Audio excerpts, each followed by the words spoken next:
போதைப் பொருட்களின் உற்பத்தி, நுகர்வு, பயன்பாடு நான் அர்ப்பணிப்புடன் பங்காற்றுவேன்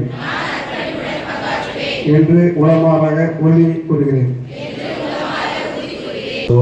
நிறைய காரணத்துக்காக அது போதைப் பொருளுக்கு அடிபட்டு இருக்கிறார். Not only drugs, even drinking also. So அந்த மாதிரி இருந்தால் டி அடிக்ஷன் சென்டர்ஸ் தமிழ்நாட்டில் வேறெடுக்க அரசுக்கு துணை நிற்பேன்.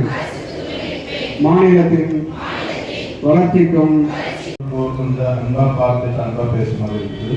ஸோ அதுக்காக கவர்மெண்ட்டும் 10581 அந்த ஒரு ஹெல்ப்லைன் நம்பர் இருக்குது. தமிழ் கேட்க மாட்டாரு. உங்களுக்கு எந்த இடத்துல இந்த மாதிரி போதைப் பொருள் விற்பனை பண்ணுவது அந்த மாதிரி இருந்தால் நீங்கள் அதுக்கு கால் பண்ணிட்டு சொல்ல முடியும். ரெண்டாவது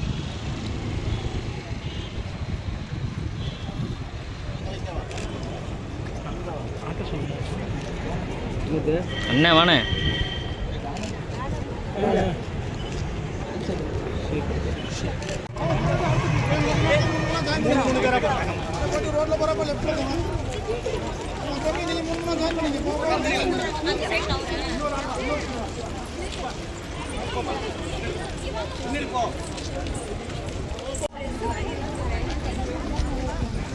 Hey.